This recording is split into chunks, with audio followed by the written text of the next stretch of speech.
ഈ Charlie Crick എന്ന് പറയുന്ന അവിടുത്തെ യുവാവ് അല്ലെ, ട്രംപിന്റെ മകന്റെ ഉറ്റ സുഹൃത്തു കൂടിയാണ് അദ്ദേഹം. തീവ്ര വലതുപക്ഷ ഇതാണ്. പക്ഷെ അദ്ദേഹം ഈ പറയുന്ന ഗൺ റൈറ്റ്സിന്റെ സെക്കൻഡ് അമെൻഡ്മെന്റ് വേണം, അതായത് 2ാം ഭേദഗതി വേണം. അവിടെ തോക്ക് ഉപയോഗിക്കാനുള്ള നിയമമുണ്ടല്ലോ, അത് 2ാം ഭേദഗതി വരണമെന്ന് പറയുന്നത്. 2ാം ഭേദഗതി കൊണ്ട് ഉദ്ദേശിക്കുന്നത് ആ ഒരു തോക്ക് ഉപയോഗിക്കാനുള്ള, ഞാൻ മനസ്സിലാക്കുന്നത് അങ്ങനെയാണ്, തോക്ക് ഉപയോഗിക്കാനുള്ള ഒരു അവകാശത്തിന്റെ ഒരു കുറച്ചും കൂടെ ലിബറൽ ആക്കുക അല്ലേ, കുറച്ചും കൂടെ അത് സുതാര്യം എളുപ്പം, അതായത് ഗണ്ണിനോടുള്ള ആക്സസ് എളുപ്പമാക്കുക എന്നുള്ളതാണ്. അത് അദ്ദേഹം പറയുന്നത് നമ്മുടെ സഹോദരിമാരും അമ്മമാരും ഒക്കെ ഇവിടെ ഇറങ്ങി നടക്കണമെന്നുണ്ടെങ്കിൽ എല്ലാവരുടെ കയ്യിലും തോക്ക് വേണം, അങ്ങനത്തെ ഒരു രീതിയിൽ തോക്ക് കിട്ടുക എന്നുള്ളത് വളരെ എളുപ്പമുള്ള രീതിയിലാക്കുക, അങ്ങനെ ഭേദഗതി കൊണ്ടുവരിക. അതിനുവേണ്ടി വർഷാവർഷം കുറച്ച് കൊലപാതകങ്ങൾ നടന്നാലും കുഴപ്പമില്ല എന്ന് അദ്ദേഹം പറഞ്ഞിട്ടുണ്ട്.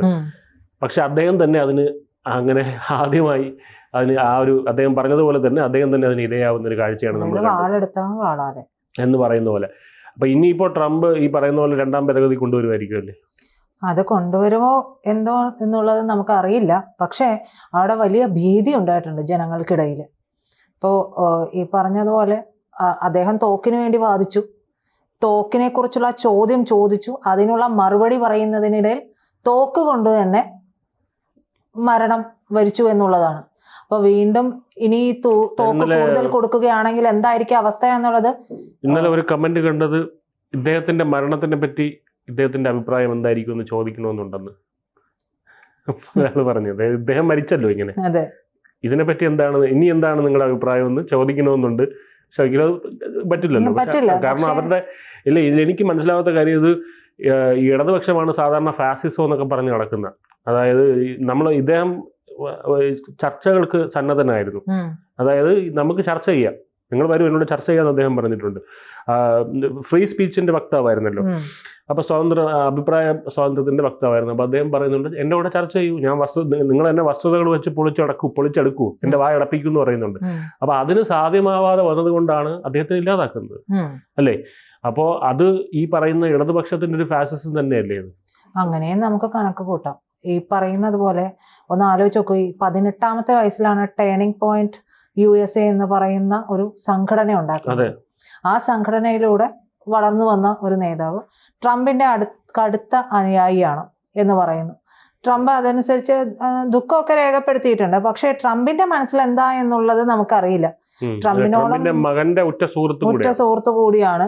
അപ്പോൾ ഈ വിഷയം എന്ന് പറയുന്നത് അത്രയും ഇഴചേർന്ന് കിടക്കുന്നത്, അതായത് അത്രയും പ്രധാനപ്പെട്ട ഒരാൾ മരിക്കുക, അതും സ്പോട്ടിൽ മരിക്കുക, വെടിയേറ്റ് മരിക്കുക എന്നുള്ളത് ഇനി ആ രാജ്യത്ത് എന്തെല്ലാം നടക്കാനിരിക്കുന്നു എന്നുള്ളതിന്റെ ഒരു കാര്യം കൂടിയാണ്. അപ്പോൾ ഒരു തോക്കിന് വേണ്ടി ഇപ്പൊ തന്നെ തോക്കുകളൊക്കെ അവിടെ സുലഭമാണ്, പിന്നെയും എന്തിനാണ് തോക്കുകൾ പിന്നെ അവിടെ നിന്ന് ഉയർന്നു വന്നുകൊണ്ട് ഞാൻ ഇനിയും മത്സരിക്കും, ആനയാണ് ചേനയാണ് എന്നൊക്കെ പറഞ്ഞ ട്രംപിനെ കണ്ടു. പക്ഷെ ട്രംപ് വന്നിട്ട് ഒരു ഹിന്ദി ഉണ്ടാക്കിയില്ല എന്നുള്ളത് വേറെ കാര്യം. അമേരിക്കയിൽ അതെ, ഇത് അധികം പോകില്ല. സ്വാഭാവികമായിട്ടും ട്രംപിന്റെ നടപടിക്രമങ്ങൾ അങ്ങനെ ആയതുകൊണ്ടാണ് ട്രംപിനെ ആർക്കും ഒരു വിലയില്ലാതെയായി പോയത് എന്നുള്ളതാണ്. അപ്പൊ എന്തായാലും നമ്മൾ സംസാരിച്ചുകൊണ്ടിരുന്ന ഈ കാര്യം, ഈ യുവ കൺസർവേറ്റീവ് നേതാവാണല്ലോ, ആ നേതാവിന്റെ മരണത്തെ തുടർന്ന് വലിയ ഭീഷണി, ജീവന് തന്നെ ഭീഷണി ഉണ്ടാകുന്നു എന്നുള്ള തരത്തിലുള്ള ടോക്കുകളാണ് അമേരിക്കയിൽ നിന്ന് അത്രയും നമുക്ക് വരുന്നത് എന്നുള്ളതാണ്.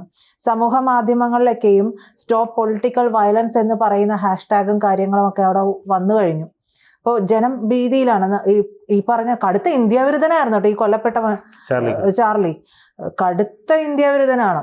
അപ്പോൾ അങ്ങനെ ഒരാളാണ് കൊല്ലപ്പെട്ടിട്ടുള്ളത്. അപ്പോൾ സമൂഹ മാധ്യമങ്ങളൊക്കെ രാഷ്ട്രീയ ആക്രമണം അവസാനിപ്പിക്കുക, മതിയായി, ഇനഫ് ഈസ് ഇനഫ് എന്ന് പറഞ്ഞിട്ടുള്ള ഹാഷ്ടാഗുകൾ ഒക്കെ വലിയ രീതിയിൽ പ്രചരിക്കാൻ തുടങ്ങിയിട്ടുണ്ട്. അപ്പോൾ ഇനി അമേരിക്കയ്ക്ക് കാത്തിരിക്കാൻ വയ്യ. അതായത് ഇനിയും തോക്കും കാര്യങ്ങളുമായി ബന്ധപ്പെട്ട് നമ്മൾ വാർത്തകൾ മുഴുവൻ എടുത്തു നോക്കിയിട്ടുണ്ടെങ്കിൽ അറിയാം അമേരിക്കയിൽ എത്രത്തോളം വെടിവെപ്പിനെ തുടർന്നുള്ള മരണവും ഉണ്ടായിട്ടുണ്ട് എന്നുള്ളത്. അപ്പോൾ പലരും പല കാര്യങ്ങൾക്ക് വേണ്ടി, റേസിസം അവിടെ ഉണ്ട് എന്നുള്ളത് ഇരിക്കെ പോലും ഇത്തരത്തിലുള്ള വിഷയങ്ങളും കൂടിയുണ്ട്. ആശയപരമായിട്ടുള്ള പോരാട്ടങ്ങളിലും തോക്ക് ഉപയോഗിക്കുക എന്ന് പറയുന്നത് ഒരു ഭീരുത്വമാണ്, രാഷ്ട്രത്തിന് ഭീതി ഉണർത്തുന്ന കാര്യം കൂടിയാണ്. ഈ ഭീരുക്കളുടെ ഒരു രീതിയാണല്ലോ, അതായത് നിങ്ങൾക്കൊന്നും പറയാനില്ല വരുമ്പോഴാണല്ലോ നിങ്ങൾ വെടിവെച്ച് കൊല്ലുക. അതെ, അപ്പൊ അയാളെ പറഞ്ഞു വായടപ്പിക്കാൻ പറ്റാത്തത് കൊണ്ടാണ് അയാളെ കൊന്നുകളയുന്നത്. പക്ഷെ അയാളെ പോലെ ഒരാൾ തന്നെയാണ് പറഞ്ഞത് ഇനിയും മരണങ്ങൾ ഉണ്ടായാലും കുഴപ്പമില്ല, കൊലപാതകങ്ങൾ ഉണ്ടായാലും കുഴപ്പമില്ല, ഈ തോക്ക് ഉപയോഗിക്കുന്നത് ഒരു കൂടുതലാക്കണം, ലിബറൽ ആക്കണം. ഇത് ഇപ്പൊ ലിബറൽ ആക്കാതെ ഈ മരണം സംഭവിച്ചു. അപ്പൊ ആ നാട്ടിൽ ലിബറൽ ആക്കിയിട്ടുണ്ടെങ്കിൽ എന്ത് സംഭവിക്കും എന്നുള്ളത് നമുക്ക് ചിന്തിച്ചാൽ മനസ്സിലാക്കാം. അപ്പൊ ആ ഒരു രീതിയിലേക്ക് എന്തായാലും FBI ഒക്കെ അന്വേഷണം തിരിച്ചു ചിന്തിക്കാം. ഇതുകൊണ്ടാണ് ലിബറൽ ആവേണ്ടതെന്നും ചിന്തിക്കാം. ഈ ഒരു സംഭവം അങ്ങനെയും ചിന്തിക്കാം. ഇപ്പൊ അതായത് ഈ ഒരു കൊലപാതകം നടന്നല്ലോ, ഈ കൊലപാതകം നടന്നു, അത് തന്നെയാണ് ഏറ്റവും വലിയ തെളിവ് അവിടെ ഇത് ലിബറൽ ആക്കണം എന്നുള്ളത്. കാരണം ഇതിനു വേണ്ടി സംസാരിച്ചിരുന്ന അഡ്വക്കേറ്റ് ആയിട്ടിരുന്ന ആളെ വെടിവെച്ച് കൊന്നു. അപ്പൊ അവിടെ ഒരു ക്രിമിനലിന്റെ സാന്നിധ്യമാണല്ലോ ഈ തോക്ക് എല്ലാവരും കിട്ടണം, എല്ലാ പൗരനും ഇത് കൊണ്ടു നടക്കാനുള്ള അവകാശം ഉണ്ടാവണം എന്നുള്ളത് വന്നത്. അപ്പോൾ അങ്ങനെ വരുന്നത് കൊണ്ടാണ് അവിടെ അതായത് ഈ ക്രിമിനൽസ് അവിടെ ഇഷ്ടം പോലെ ഉണ്ട് എന്നുള്ളത് തന്നെയാണ് ഇത് സൂചിപ്പിക്കുന്ന ഒരു കാര്യം. അപ്പൊ ഈ ഒരു മരണം കൊണ്ട് അതും നമുക്ക് അങ്ങനെയും ചിന്തിക്കാം. പക്ഷെ അതിന്റെ ഒരു വിപത്ത് എന്ന് പറയുന്നത് വലുതല്ലേ. കാരണം എല്ലാവന്റെ കയ്യിൽ തോക്ക്. എനിക്കിപ്പോ വിജയ് പറയുന്നത് ഇഷ്ടപ്പെട്ടില്ല, ഞാനത്തെ ടോക്ക് ടക്ക് തീർന്നു. വിജയ്ക്ക് ഞാൻ പറയുന്നത് ഇഷ്ടപ്പെടില്ല, വിജയും തിരിച്ച് ഷൂട്ട് ചെയ്യുന്നു. അപ്പോ നിയമ സംവിധാനത്തിന് എന്ത് വിലയുണ്ട്? ഇപ്പൊ പോലും അവിടെ നിയമ സംവിധാനങ്ങൾ ശരിയല്ല എന്നുള്ളത് കൊണ്ടാണല്ലോ ഈ സംഭവങ്ങളൊക്കെ നടക്കുന്നത്. ഒരുപക്ഷെ അതിനും മീതെ പറക്കുന്ന ആശയങ്ങളുമായിട്ട് ഇത്തരത്തിലുള്ള ചോദിച്ചോട്ടെ, നമുക്ക് ഈ പറയുന്ന മാരകായുധങ്ങൾ നമ്മുടെ വീട്ടിലില്ലേ? വെട്ടുകത്തി ഉണ്ട്, ഒരാളെ നമുക്ക് കൊല്ലാൻ പറ്റും വെട്ടുകത്തി വെച്ചിട്ട്, ഇല്ലേ? നമ്മൾ എന്തുകൊണ്ടാണ് ചെയ്യാത്തത്? വെട്ടുകത്തി എടുത്ത് പൊക്കി കഴുത്തിറക്കാൻ നമുക്ക് പറ്റാത്തതല്ലോ, എല്ലാവർക്കും പറ്റും. ചെയ്യാത്തത് എന്തുകൊണ്ടാണ്? നമുക്ക് നിയമത്തിന് പേടിയുണ്ട്.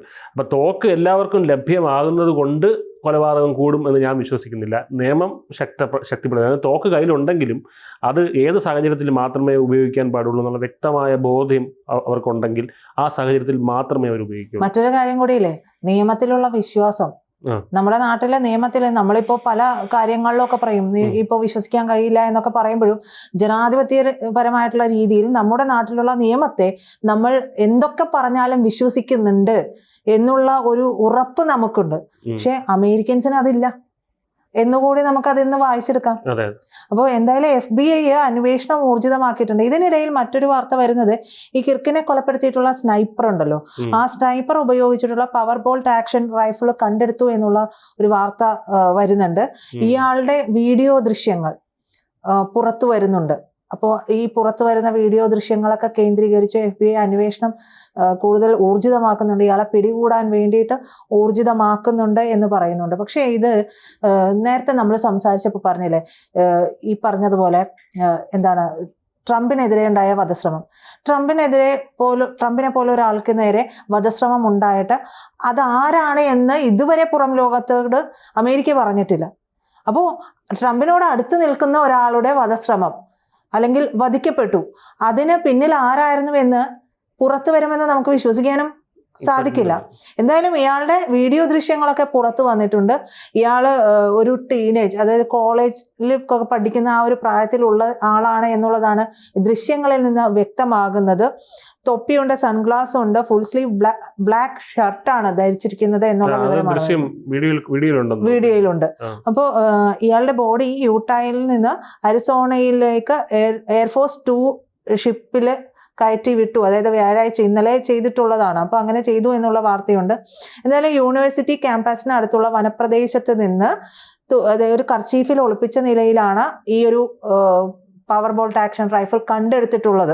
അപ്പൊ ചേംബറിൽ നിന്ന് ലഭിച്ചിട്ടുള്ള വെടിയുണ്ട, ആ വെടിയുണ്ടക്ക് പുറമെ 3 റൗണ്ടുകൾ കൂടി നിറച്ചിട്ടുണ്ടായിരുന്നു എന്നാണ് പറയുന്നത്. 3 റൗണ്ടുകൾ ഫയർ ചെയ്തിട്ടുണ്ടായിരുന്നു, ഒറ്റ ഫയർ. പക്ഷെ അത് മിസ്സായാൽ കരുതൽ ശേഖരം എന്ന് പറയില്ല, അതുപോലെ 3 റൗണ്ടിനുള്ളത് ഉണ്ടായിരുന്നു എന്നാണ് പറയുന്നത്. അപ്പോൾ ഈ പറയുന്ന ഇയാളുമായി ബന്ധപ്പെട്ട് അവിടെ നിന്ന് കിട്ടിയിട്ടുള്ള എല്ലാ കാര്യങ്ങളും ഫോറൻസിക് പരിശോധനയ്ക്കൊക്കെ വിധേയമാക്കിയിരിക്കുകയാണ് എന്നാണ് പറയുന്നത്. അപ്പോൾ സാൾട്ട് ലേക്ക് സിറ്റി ഫീൽഡ് ഓഫീസിലെ സ്പെഷ്യൽ ഏജന്റ് റോബർട്ട് ബോൾസിന്റെ നേതൃത്വത്തിലാണ് ഇപ്പോൾ അന്വേഷണമൊക്കെ പുരോഗമിക്കുന്നത്. ഈ പറയുന്ന രീതിയിൽ ഷൂ പ്രിന്റ് കിട്ടിയിട്ടുണ്ട്, കൈപ്പത്തിയുടെയും കൈത്തണ്ടയുടെയും അടയാളങ്ങളൊക്കെ കിട്ടിയിട്ടുണ്ട്. കിട്ടിയിട്ടുണ്ട്. ഇതൊക്കെയും ഫോറൻസിക് പരിശോധനയ്ക്ക് അയച്ചിട്ടുണ്ട് എന്നാണ് പറയുന്നത്. CCTV ദൃശ്യങ്ങളിൽ നിന്നുള്ള ചിത്രങ്ങളൊക്കെ FBI പുറത്തു വിട്ടിട്ടുണ്ട്. പ്രതിക്ക് നമ്മൾ പറഞ്ഞതുപോലെ കോളേജ് വിദ്യാർത്ഥിയുടെ പ്രായമാണ് അതിൽ കാണിക്കുന്നത് എന്നാണ് പറയുന്നത്. അപ്പോൾ ഇത് വലിയ രീതിയിൽ രാഷ്ട്രീയ പ്രത്യാഘാതങ്ങളൊക്കെ ഉണ്ടാക്കാവുന്ന സാധ്യത കാര്യങ്ങളും ഒക്കെ ഇതുമായി ബന്ധപ്പെട്ടിട്ടൊക്കെ നടക്കുന്നുണ്ട്. സഹോദരനെ പോലെ എന്നാണ് ട്രംപ് വിശേഷിപ്പിച്ചത്. കൂടാതെ മരണാനന്തര ബഹുമതിയായിട്ട് പ്രസിഡൻഷ്യൽ മെഡൽ ഓഫ് ഫ്രീഡം നൽകുമെന്നുകൂടി ട്രംപ് പ്രഖ്യാപിക്കുകയും ഒക്കെ ചെയ്തിട്ടുണ്ട്. അപ്പോൾ ഇത് വലിയ രീതിയിലുള്ള ഒരു ഭീതി അമേരിക്കൻ ജനതയിൽ ഉണ്ടാക്കാനായിട്ട് കഴിഞ്ഞിട്ടുണ്ട്. ഒന്ന് ട്രംപിന് നേരെയുള്ളത്, രണ്ടാമതാണ് ട്രംപുമായി ചേർന്ന് നിൽക്കുന്ന ഒരാളെ ഒറ്റവെടിയിൽ തീർക്കുക എന്ന് പറയുന്ന കാര്യം ചെയ്തിരിക്കുന്നത്. അപ്പോൾ എന്തായാലും അമേരിക്ക വലിയ ഭീതിയിലാണ്. അമേരിക്കയിൽ അരക്ഷിതാവസ്ഥയുണ്ട്. ഫെഡറൽ സംവിധാനം എന്നൊക്കെ പറയുമ്പോഴും അരക്ഷിതാവസ്ഥ തന്നെയാണ്. കാരണം റേസിസം പോലുള്ള കാര്യങ്ങളൊക്കെ അവിടെ ഉണ്ടായി വരുന്നത് പോലും ഇതിൻ്റെയൊക്കെ നമ്മൾ നേരത്തെ പറഞ്ഞില്ലേ, നിയമ സംവിധാനങ്ങളൊന്നും അത്ര ഷാർപ്പല്ല. അങ്ങനെയാണെങ്കിൽ ഒരുത്തനും ഇതൊന്നും എടുത്ത് പ്രയോഗിക്കാനായിട്ട് കഴിയില്ല. അപ്പോൾ എന്തുകൊണ്ട് നോക്കിയാലും നമ്മുടെ ജനാധിപത്യ ഇന്ത്യ എന്ന് പറയുന്നത് വേറെ തന്നെ ഒരു ലെവലാണ് എന്ന് നമുക്ക് പറയേണ്ടി വരും. കൂടുതൽ വാർത്തകളും വിശേഷങ്ങളും നിങ്ങളിലേക്ക് എത്താൻ ABC മലയാളം സബ്സ്ക്രൈബ് ചെയ്യുക, ബെൽ ബട്ടണും അമർത്തുക.